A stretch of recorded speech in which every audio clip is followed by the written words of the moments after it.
9절 말씀부터 다시 보겠습니다. 그러므로 여호수아가 그들을 보내니 그들이 매복할 곳으로 가서 아이 서편 베델과 아이 사이에 머무르더라. 한편 여호수아는 그 밤에 백성 가운데서 유숙하니라. 자, 여호수아서에는 분명한 기록이 없지만은 아마도 이때 베델을 먼저 친 것입니다. 베델을 쳤다는 기록은 정확하게 나와 있지 않지만 아이 서편 베델과 아이 사이에 머무르게 했다라고 하죠. 이때 베델은 그 하룻밤 사이에 이스라엘 손아귀에 들어간 거예요. 자, 10절 여호수아가 아침에 일찍 일어나서 백성들을 점호하고 그와 이스라엘의 장로들이 백성이 앞서 아이로 올라가니, 이제 하나님이 직접적으로 명령을 하셨고 그 명령에 따라 지금 움직이고 있죠. 여리고 성을 함락할 때에 함락하는 그 방법이요, 아무도 생각하지 못했던 하나님의 방법, 초자연적인 하나님의 방법으로 된 것입니다. 우리가 이제 처음 구원받고 믿음의 삶을 시작을 할 때에 우리가 영적으로 어리기 때문에요, 하나님의 초자연적인 방법으로 내 삶을 이끄세요. 그러다가 점차 우리가 하나님 말씀을 조금씩 알아가기 시작하면요, 그때는 내가 있는 그 말씀을 통해서요 하나님이 이끄시는 거예요. 그때는 예전처럼 초자연적인 방법으로 내 삶을 인도하지 않습니다. 제가 하는 말이 무슨 말인지 아실 거예요. 자, 오늘 말씀으로 해서요 기도합시다. 은혜와 자비가 충만하신 아버지 하나님, 다시 오후 예배로 저희를 불러주셔서 감사합니다. 저는 오늘 지난 16주 동안에 기초 성경 공부를 한 7명의 성도들에게 수료증을 나누어 주었습니다. 이번 공부로 끝나는 것이 아닙니다. 계속 우리 성도들은 공부를 해서 하나님의 말씀을 자기의 지식으로 삼아야 합니다. 그리고 또 다른 누군가를 가르칠 수 있어야 합니다. 우리 가운데 일꾼이 나와야 합니다. 그 목적으로 이 교회를 세우셨습니다. 형제 자매들을 보이지 않는 귀한 손길로 섬기는 우리 성도들이 있습니다. 그 손길 하나하나에 복 주시기를 원합니다. 이제 저는 하나님 말씀을 또 강론할 텐데 성령께서 함께 하셔서 우리 말씀을 듣는 회중들 모두가 다 동일한 은혜로 한 목적에서 나온 하나님 말씀에 의해서 깨달음을 얻고 일상 삶에서 하나님 말씀을 준행하는 그런 주님 목전의 기쁨이 되는 삶이 되어질 수 있도록 능력과 지혜로 기름 부어 주시기를 간구드립니다. 이 시간에 주님께 온전히 의탁드리며 곧 오셔서 저희를 데려가실 주 예수 그리스도 이름으로 기도했습니다. 아멘. 자, 믿음의 삶을 살면서 영적으로 아직 어리기 때문에 하나님께서는 그 성도의 삶에 초자연적인 방법으로 역사를 하시는데, 그 성도가 이제 말씀을 조금씩 맛보기 시작하면요, 그가 맛본 그 말씀을 통해서 하나님이 지시하시고 일깨우신다는 것이에요. 하나님은 우리가 배운 그 지식 또 그 경험, 그 통해서 우리가 일상적으로 우리 판단에 맡기는 경우가 있어요. 다만 우리가 늘 주님과 교제 가운데 있으면요, 내가 알았던 그 지식, 내가 경험했던 그 소중한 교훈들, 그런 걸 내 삶에 적용할 때 하나님께서 승인을 하시는 거거든요. 근데 내가 주님과 동행하지 않고 있는데 내 지식이나 내 판단을 의존해서 내 마음대로 이렇게 내 삶을 이끌어가면 낭패를 당하기 쉬워요. 그러니까 항상 주님과 올바른 관계가 그렇게 중요해요. 내 삶 가운데 하나님의 분명한 뜻을 알기를 원한다 하는 분들이 있을 거예요. 여러분이 읽었던 말씀들, 또 읽고 있는 말씀을 통해서요, 하나님이 나에게 뜻을 보여주십니다. 우리 김용현 형제님과 좀 잠깐 대화했는데, 내가 읽었던 말씀들, 또 내가 현재 읽고 있는 그 말씀을 통해서요, 하나님이 알게 해줘요. 하나님이 나에게 알게 해주신 것을 어떻게 하는가 하니까 마음의 평안함을 통해서 아는 거예요. 물론 마귀가 거짓된 평안을 주기도 합니다만, 이 평안이 마귀에서 온 것인지 하나님으로부터 온 것인지 여러분이 분간을 못하면 안 돼요. 분별은 여러분이 하시는 거예요. 그 정도는 분별할 수 있어야 할 거 아니에요. 그죠? 아무것도 염려하지 말고 다만 기도와 간구로 너희의 구하는 것들을 감사함으로 하나님께 알려지게 하라. 그리하면 모든 지각을 초월하시는 하나님의 평강이 그리스도 예수 안에서 너희 마음과 생각을 지키시리라. 내 마음과 생각을 지키신대요. 잠언 4장 23절 말씀에 따르면 삶의 모든 문제가 어디에서 나온다고 했어요? 마음에서 나온다고 했어요. 근데 우리 마음과 생각을 하나님께서 지키신다고요. 그러니까 내가 어떤 걸 구했는데 평안이 임했다 그러면 그 하나님이 승인하신 거예요. 하나님 허락하신 거예요. 그걸 아는 거죠. 그렇게 해서. 근데 불편해. 그건 하나님이 허락하지 않은 거예요. 자, 여호수아서 8장으로 다시 오시면 그래서 우리가 믿음의 삶을 살 때에 하나님 말씀에서 읽은 대로 우리가 실행을 해야 돼요. 그렇게 행하면 하나님께서 우리의 필요들을 공급해 주시는 거예요.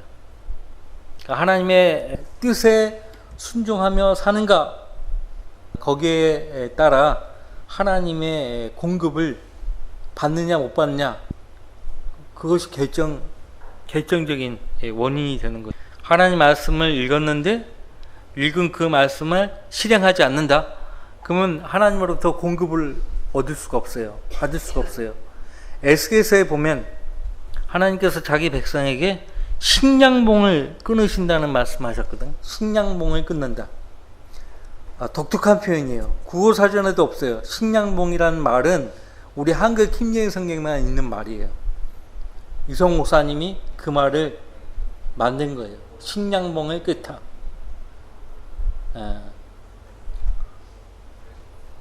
근데 식량봉을 끝난 얘기는 하나님이 공급을 차단하신다는 거예요. 하나님을 버리면 하나님께서 공급을 차단하신다고요. 꼭 경험을 해봐야 압니까? 꼭 경험을 해봐야 아나요?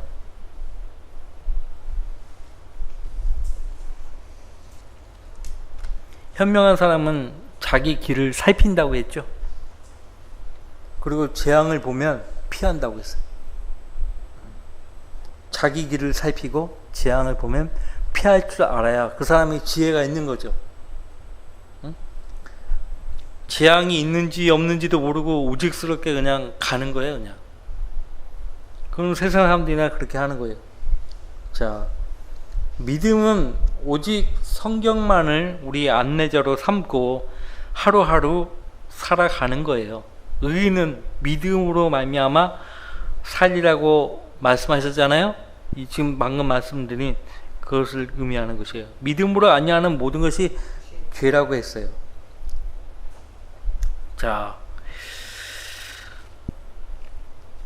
우리가 매일 기적 같은 그 필요들을 공급받는 거 얼마나 좋겠어요. 매일같이 기적 같은 공급을 받는 거 얼마나 좋아요. 근데 그렇지 않아요. 하나님께 구하면 막 즉시 응답되고 그렇지 않다니까요. 하나님 말씀에 불순종하는데 무슨 하나님의 공급을 기대할 수 있습니까? 일도 안 해요. 게을러 가지고 무슨 하나님의 공급을 얻을 수 있겠어요? 하나님이 기도하면 뭐 냉장고에, 아무것도 없는 냉장고에 막 채워 넣으십니까? 음식들을? 그러지 않아요. 누가 우리 집 문 앞에다가 먹을 것을 갖다 줍니까? 그러지 않아요. 없던 생활비가 막 생기게 하지 않아요. 일을 해야 돼요. 일을. 그죠? 일을 해야 해요. 기도만 하라고 하시지 않아요. 일을 하라고 말씀하시죠, 하나님. 그죠? 자, 계속 읽어 가겠습니다. 자, 여호수아가요, 장로들과 백성 앞서 아이로 올라갔다고 했어요. 여기 장로들은 또 다른 지휘관들이에요. 여호수아는 군대 총사령관이고요. 그러니까 지휘자들은 말만 하는 것이 아니에요. 말로만 지시하는 것이 아니고 솔선수범을 보인다고요. 그래서 그 본을 보고 따르게 돼 있다고요. 여호수아와 그 장로들은 그렇게 한 것이에요. 11절 모든 백성 즉 그와 함께한 군인들도 올라가 접근하여 성읍 앞에 이르러 아이 북편에 진을 치니 그들과 아이 사이에는 한 골짜기가 있더라. 그가 약 5,000명을 택하여 그 성읍의 서편 베델과 아이 사이에다 매복시키고 백성을 배치했으니 모든 군대는 성읍의 북쪽에 있고 성읍의 서쪽에는 그들의 매복병들이 있더라.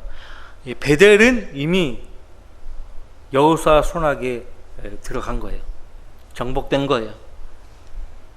문제는 아이입니다. 자, 여호수아가 그 밤에 골짜기 가운데로 들어갔더라. 14절 골짜기 가운데로 들어갔다라고 하죠. 신약의 여호수아, 우리 주 예수 그리스도께서도 우리와 함께 골짜기에 들어가 계십니다. 솔로몬의 노래 2장에서도 골짜기의 백합화들이라고 그렇게 말씀하세요. 골짜기들의 백합화. 네. 나는 골짜기들의 백합화라고 말씀하십니다. 우리만 인생의 어둡고 깊은 골짜기에 내보내시는 것이 아니고 우리와 함께 우리의 구주 예수 그리스도가 그 골짜기에 함께 들어가 계시는 거예요. 그러니까 우린 외롭지 않다니까요. 누가 우리와 함께 계신다고요? 예수 그리스도. 신약의 여호수아 예수 그리스도. 우리의 군대 대장은 우리 앞서 항상 먼저 가신다니까요. 우리는 그분을 뒤따라 가는 거예요. 그래서 나를 따라오라고 말씀하시잖아요. 나를 따라오라고 말씀하시는 분이 우리 앞서 행하지 않는다? 그럼 우리는 그분을 뒤따를 수가 없는 거예요. 나를 따라오라! 이렇게 명령하신 분은 항상 우리 앞서 가시는 분이에요. 구약의 여호수아가 그랬듯이 신약의 여호수아이신 우리 주 예수 그리스도께서도 그렇게 하시는 거예요. 그래서 우리는 외롭지 않습니다. 여러분 외로워요? 외로우면 곤란해요. 자, 14절 아이 왕이 그것을 보자 그들이 서둘러 일찍 일어나서 성읍 사람들 즉 그와 그의 모든 백성이 이스라엘 백성을 대항하여 싸우러 정해진 시간에 평원 앞으로 나갔으나 그는 성읍 뒤에 그를 대적하여 매복한 복병들이 있는 줄은 알지 못하였더라. 처음에는 이스라엘 백성들이 굉장히 과신했었어요. 여리고 성읍을 함락한 그 일로 굉장히 공중에 붕 떠 있는 거예요. 승리는 내 것이다. 항상 승리 뒤에는 무엇이 기다리고 있다고 했어요? 패배. 항상 승리 뒤에는 패배가 기다리고 있어요. 아말렉과의 전투에서 승리했지만 바로 출애굽기 18장 1절 말씀 보면 이스라엘 백성이 불평하잖아요. 바로 항상 그래요.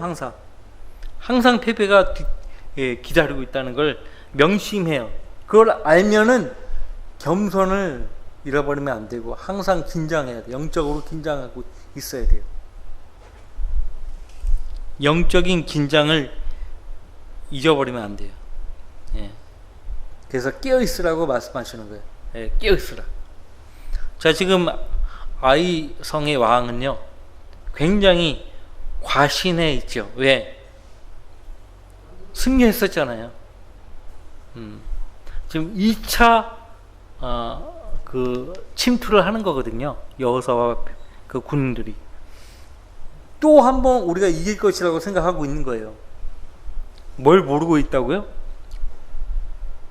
복병들이, 매복한 복병들이 있는 줄을 모르고 있다 이거예요.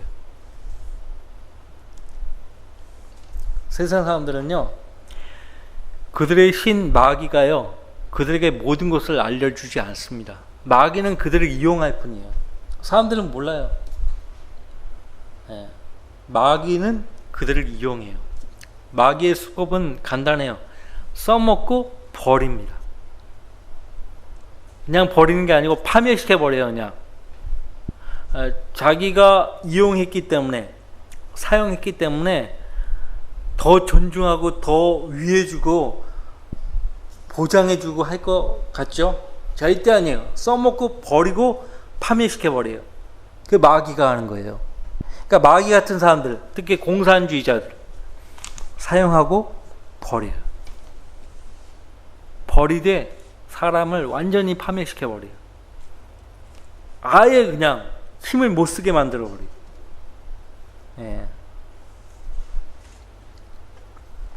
마귀적인 사람들이 그렇게 한다고. 자, 그들의 신 마귀가 그들에게 알려주지 않아요. 근데 우리 하나님은요, 우리 앞서 진도 지휘하시면서 우리 앞에 어떤 장애물이 있는지, 어떤 보병이 있는지 다 알게 해준다는 거예요. 그러니까 하나님과 동행하는 것이 그렇게 중요한 겁니다. 15절, 여호사와 온 이스라엘이 마치 그들 앞에서 타격을 받은 척하고 광야 길로 도망을 치니. 자, 여리고 성을 함락할 때 여호사와 지금의 여호사가 좀 달라, 그죠? 좀 비겁하지 않습니까? 물론 그 매복 전술이라는 것이 항상 이렇습니다만은, 어쨌든 여리고 성을 함락할 때 그 여호수아의 모습이 지금 아이성의 모습, 2차 진격 모습과 좀 차이가 있어요. 좀 비겁해 보이지 않습니까? 무슨 매복을 할 게 아니라 그냥 들어가도 돼요. 왜? 하나님이 너는 아이성을 치라고 명령했기 때문에 굳이 뭐 매복병을 두고 그렇게 할 필요가 없어요. 근데 그것은 하나님이 여호수아에게 맡기신 거예요. 그의 판단에 맡기신 거라고. 야, 너는 왜 내가 명령하지 않았는데 뭐 매복병을 두고 막 그러냐, 그렇게 따지지 않았어요. 그냥 사령관인 여호수아에게 그 판단에 맡기신 거예요. 하나님이 무슨 그 일일이 우리의 삶에 일거수일투족 전부 간섭하시는 분이 아니에요. 여러분이 배웠던 그 지식, 여러분이 인생을 살아오면서 쌓았던 그 경험들을 의존해서 여러분이 판단할 수 있어요. 야, 그런 거 다 잘못된 거야. 내가 알려준 대로만 해. 그렇게 하시는 분이 아니에요.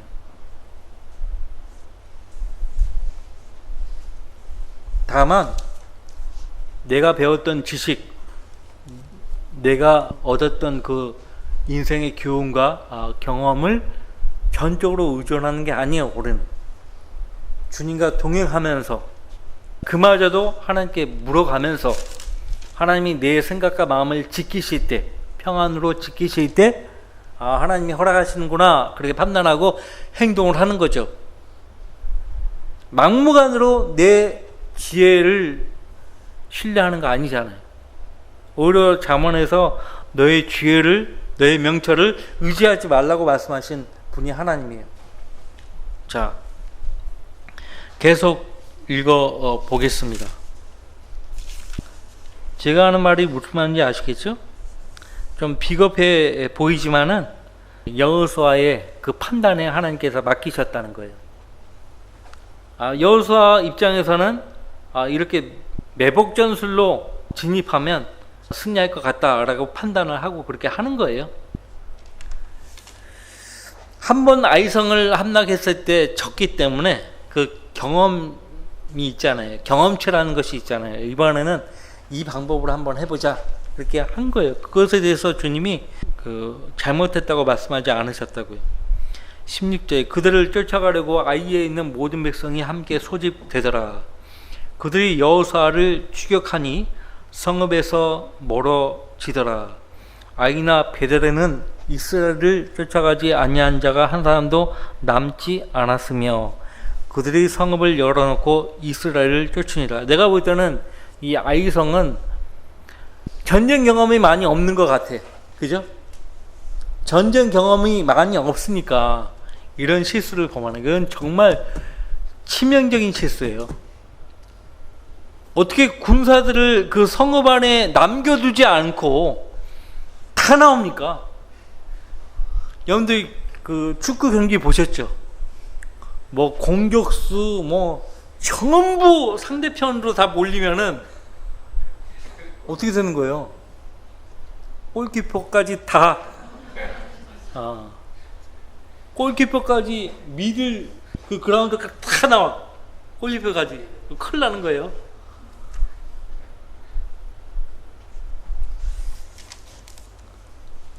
운동 경기도 전쟁이에요. 일종의 전쟁이라고.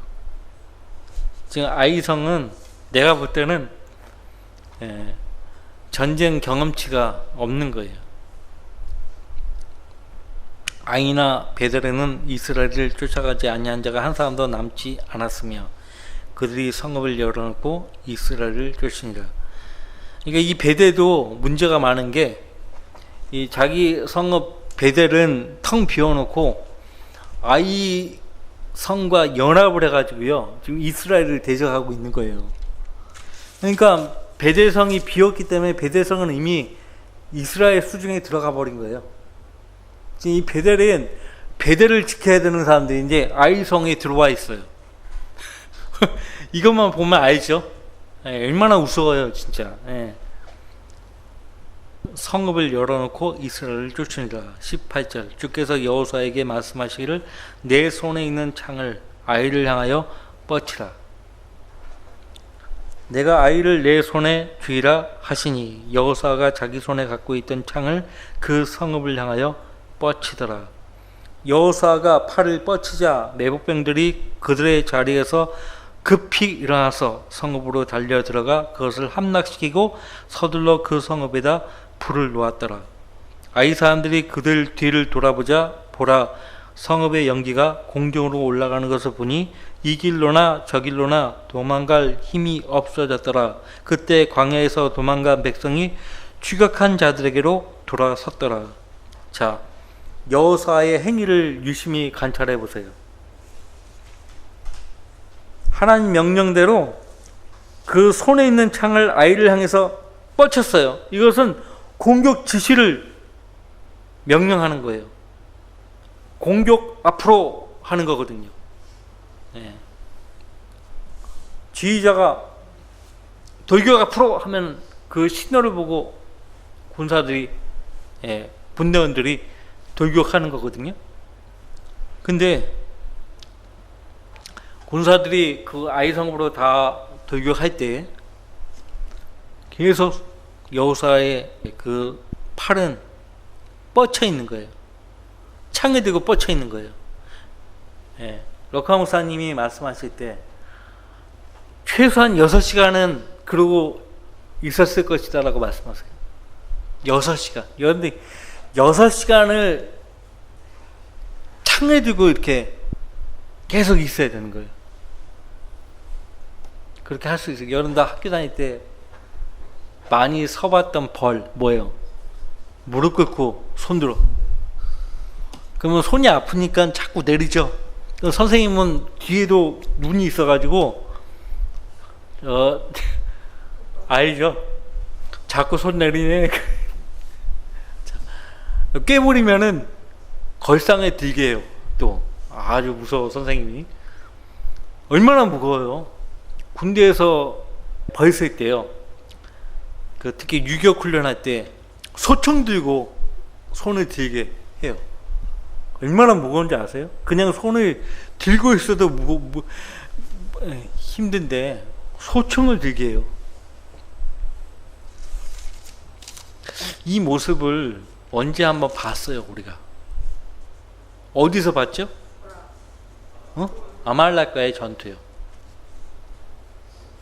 근데 양상이 좀 달라요. 여호수아가 칼로 싸웠지만, 아말렉을 상대했지만, 그때는 모세가 손을 들어 기도를 해야지 승리를 했었어요.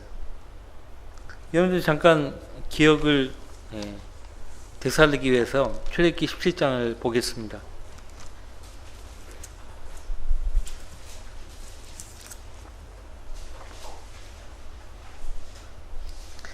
출애굽기 17장 10절에 그러므로 여호수아는 모세가 자기에게 말한 대로 행하여 아말렉과 싸웠고 모세와 아론과 훌은 산 정상으로 올라갔으니 모세가 자기 손을 들면 이스라엘이 이기고 그가 손을 내리면 아말렉이 이기더라. 이때는 모세가 손을 들어야 이기는 거예요. 지금 여호수아서 8장에서는 여호수아가 손에 든 창을 앞을 향해서 아이성을 향해서 뻗쳐야, 계속 뻗치고 있어야 승리를 하는 거예요. 그 신호를 보고 계속 병사들이 아이성을 향해서 진격해 들어가는 거거든요. 최소 6시간이래요. 1시간도 아니에요. 6분도 아니고 6시간 동안 그렇게 해야 돼요. 그러면 6시간 동안 손에 창을 계속 들고 뻗치려면은 초자연적인 힘이 아니면 안 돼요. 하나님의 능력이 필요해요. 이때는 진짜 하나님의 능력이 필요한 거예요. 하나님께서 그 손을 계속 뻗칠 수 있도록 역사하신 거예요. 나는 그렇게 믿는 거예요. 우리 다 그렇게 믿죠? 그렇지 않으면 그게 가능하지 않아요. 아니 6시간까지 가지 않더라도 30분도 그렇게 못해요. 힘들어요. 보통 일이 아니에요. 예. 모세가 그렇게 손을 들고 하나님께 기도를 했는데 힘드니까 손이 내려가잖아요. 그래서 아론과 홀이 양쪽에서 모세의 손을 붙잡아 줬던 거예요.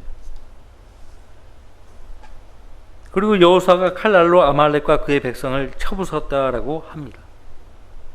지금은 하나님이 직접 여호수아에게 역사하셔서 그의 손에 힘을 줘가지고 창을 계속 뻗게 하신 거예요.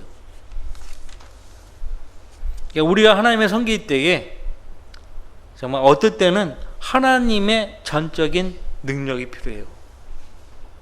안 그래요? 하나님의 전적인 능력이 필요하다고. 그래서 제때에 하나님의 도움을 얻기 위해서라도 우리가 늘 하나님께 도움을 구해야 합니다. 히브리서 4장 16절 말씀을 기억하세요? 우리가 담대하게, 그러니까 자비를 얻고 우리가 담대하게 은혜의 보좌 앞으로 나아가자고 했어요. 그러면 자비를 얻고 필요한 때에 도우시는 은혜를 발견하기 위함이라고 했죠. 필요한 때에 도우시는 은혜를 발견하기 위함이다. 이때 정말 필요하죠. 이 필요한 때에 하나님 필요하다고 생각하면 그분의 능력으로 도와주시는 거예요. 자, 여호수아가 팔을 뻗치자 매국병들이 그들의 자리에서 급히 일어나서 성읍으로 달려들어가 그것을 함락시키고 서둘러 그 성읍에다 불을 놓았더라. 전쟁할 때는 지휘자가 엄청난 역할이에요. 지휘자가 엄청난 역할을 하는 거예요. 이승만 대통령이요, 그때 6.25 동란 때 한국군이 그렇게 많지도 않았고 무기도 그렇게 없었기 때문에 유엔 사령관인 더글라스 맥아더 원수에게요 부탁을 했대요. 한국군을 지휘할 수 있게. 그랬더니 맥아더 장군이요 이승만 대통령에게 서신을 보내서 한국군을 지휘할 수 있는 영광을 얻게 해주신 데 대해 감사드립니다 라고 화답을 했대요. 그래서 한국군을 지휘를 했어요. 그래서 승리로 이끌겠다고 다짐을 했대요. 결국 승리했잖아요. 어찌됐든. 지휘자가 그렇게 중요한 거예요. 지휘자가.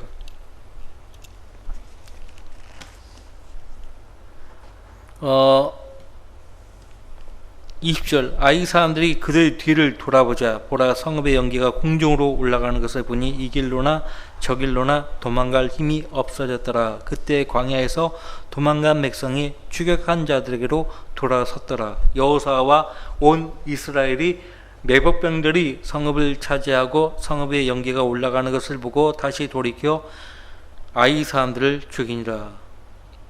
그 나머지가 성읍에서 나와 그들을 치니 그들이 이스라엘 중간에 들어있어 얼마는 이 편에 얼마는 저 편에 있더라. 이스라엘이 그들을 쳐서 그들 중 그 누구도 남아있지도 도망하지도 못하게 하더라. 그들이 아이 왕을 사로잡아 여호수아에게 데려왔더라. 이스라엘이 광야에 들에서 자기들을 쫓던 아이의 모든 거민을 죽이기를 마치고 또 그들이 칼날에 쓰러져 진멸되었을 때 모든 이스라엘은 아이로 돌아와서 그 성읍을 칼날로 치더라. 그날에 쓰러진 남자와 여자가 모두 12,000명이었으니 아이 사람 전부였더라. 남녀노소 불문하고 다 제거한 거예요. 여호수아는 아이의 거민을 완전히 멸하기까지 창을 폈던 그의 손을 거두지 아니하였더라. 현대전은 순식간에 끝나요. 지금 러시아와 우크라이나 전쟁은요, 이건 정말 예예요. 왜 그러냐면 평지전이거든요. 이 평지전이 이렇게 어려워요. 산이 있고 골짜기가 있고 막 그러면은 전쟁이 빨리 끝나버리는데 이건 뭐 평지거든. 힘들어요, 평지가.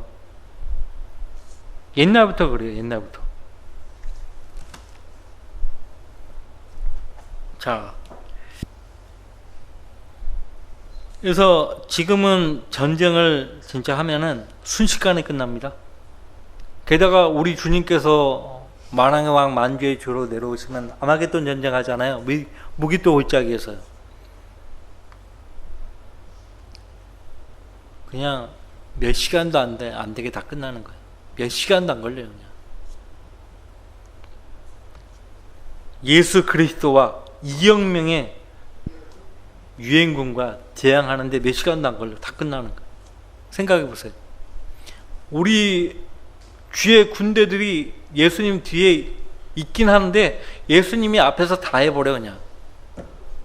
뒤에 뒤따르는 주의 군대들이 할 게 없어. 우리 만왕의 왕 만주의 주께서 다 그냥 끝내버리시는데 뭐. 자, 27절 이스라엘은 주께서 여호수아에게 명령하신 주의 말씀대로 그 성읍의 가축과 탈취물만을 그들을 위한 전리품으로 취하였더라. 탈취물, 뭐 금은, 보석 이런 것들이 있겠죠. 그러니까 아칸이 조금만 기다렸으면은 되는데 그거를 왜 기다리지를 못하고 참. 분명히 여호수아를 통해서 하나님이 명령하셨잖아요. 저주받은 성읍이니까 여기 성읍에 있는 모든 물건들은 다 저주받은 것이니까 취하지 말라고 했잖아요. 단 그 가운데 금과 은과 철과 녹과 보석들은 주의 보호에 들어와야 한다고. 첫 소산물은 하나님의 것이에요.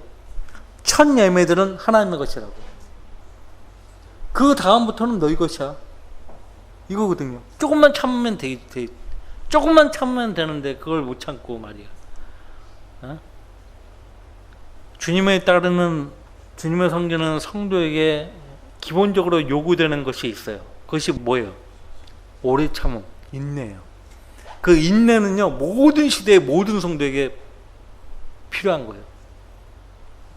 대환란 때 유대인 성도들에게도 인내가 필요해요. 끝까지 견뎌야만 구원받아요. 지금 이 시대의 성도들도 끝까지 견디는 것이 필요해요. 끝까지 견뎌야 우리가 구원받는 건 아니지만은 끝까지 견뎌내야 돼요. 믿음을 붙잡고. 자, 인내가 필요해요. 그런데 아칸은 인내하지 못했어요. 인내하지 못했어요. 28절 여호사가 아이를 불태우고 그것으로 영원한 무더기를 만들었으니 그 황폐함이 오늘에 이르니라. 그가 아이 왕을 저녁 때까지 나무에 매달았다가 해가 지자 여호수아가 그들에게 명하여 그의 시체를 나무에서 내려서 성읍 입구에 버리고 그 위에 큰 돌 무더기를 쌓도록 하니 오늘까지 남아있더라. 무엇이 연상되죠?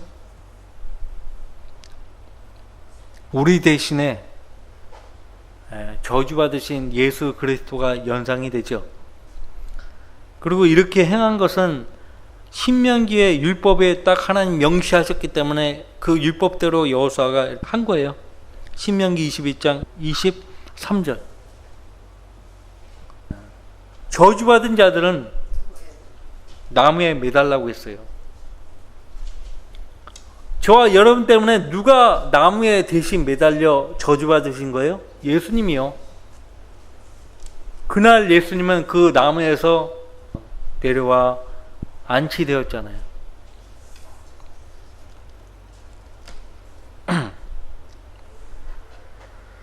왜? 해가 저물기 전에는 그 시체를 그 나무에서 내리게 되어 있어요. 그 율법이에요. 계속 내치고 매달 수 없어요. 로마 제국은요, 십자가의 사람들을 계속 내치고 매다는 거예요. 근데 유대 땅에 우선 로마 제국의 법보다 율법이 중요하기 때문에 율법대로 예수님은 그날 그 나무에서 시체를 내리게 해서 안치를 한 거예요. 그 요셉이라고 하는 사람이 나섰기 때문에 아리마대 요셉이 자기가 들어갈 그 미리 사두었던 무덤을 예수님을 위해서 제공해 주었잖아요. 그러지 않았더라면 그냥 가만히에 둘둘 말아가지고 그냥 성읍 밖에다가 던져버렸을 거예요. 예수님 시체를. 근데 예언대로 그렇게 하지 않았죠. 하나님이 허락하지 않았죠. 신명기 22장 23절 말씀대로 했다는 거죠. 자, 시간이 너무 빨리 가네요. 35절까지 하려고 했는데 그럼 다음 주에 30절 말씀부터 이어 계속 하겠습니다. 그래서 내 삶에서 하나님의 뜻을 발견하는 방법은요, 먼저는 하나님 말씀, 내가 읽었던 말씀, 내가 읽고 있는 말씀, 그 말씀을 통해서 하나님이 뜻을 알려주세요. 그리고 마음의 확신, 성령을 통한 마음의 확신, 그 다음 마음의 평안, 그리고 환경을 조성하는 것을 통해서 알 수가 있어요. 환경을 열어주시는 거예요. 내가 기도한 대로 하나님이 이렇게 환경을 이렇게 조성해 주시는 거예요. 그 환경 볼 수 있는 안목도 필요해요. 어떤 영적으로 너무 미숙하기 때문에 하나님이 이 환경을 조성해 주시는 것을 못 보는 성도가 있어요. 그 환경도 예의주시할 필요가 있고요. 내가 읽는 말씀, 내가 읽었던 말씀으로 주님이 내 삶을 이끄시는지 보는 것도 필요해요. 그리고 내 마음이 평안한지, 그런 것들을 아울러 가지고 내 삶을 향한 하나님의 구체적인 뜻을 찾을 수 있다는 거죠. 그 외에는 하나님께서 내가 배운 지식, 또 그동안 내가 몸으로 터득했던 경험치, 이런 것들을 통해서 내 스스로 판단할 수 있게 하신다는 거예요. 근데 그거마저도 우리가 늘 평상시 주님과 영적으로 교제 가운데 있을 때 그런 것들을 의존할 수 있다는 거예요. 의지할 수 있다는 거예요. 신뢰할 수 있다는 거죠. 주님과 교제를 안 하면서 하나님 말씀에 불순종하면서 살면서 내 경험치를 의존하고 내가 아는 지식을 의존하고 신뢰하고 그러면 안 된다는 거예요. 그러면 낭패당하는 거예요. 오늘 여러분들 꼭 그 점을 아시기 바라요. 영적으로 아주 미숙한 단계에 있는 성도들에게는 하나님이 기적적인 방법으로 역사하세요. 근데 언제까지나 그렇게 하지 않는다는 거예요. 이스라엘 백성이요, 광야를 통과하고 여호수아와 함께 약속의 땅에 들어가니까 옛날 곡식이 끊어졌다고 하죠. 만나가 끊어졌어요. 가나안 땅에 있는 열매를 먹어야 돼요. 열매를 먹으려면 직접 따서 먹지 하나님이 따가지고 입에 넣어주지 않거든요. 그 땅에 있는 민족들과 싸워가지고 이겨서 그 땅을 차지하라고 말씀하셨어요. 그러니까 일하지 않으면 먹지도 말라고 했어요. 일을 해야 돼요. 땀 흘려 수고하지 않으면 안 돼요. 땀 흘려 수고하고 그러면, 그리고 내가 읽는 말씀을 순종하고 그러면 주님께서 내 삶에 관여하시고 내 생활의 필요들을 공급하신다. 오늘 꼭 배워야 할 교훈들입니다. 자, 다 같이 기도합시다.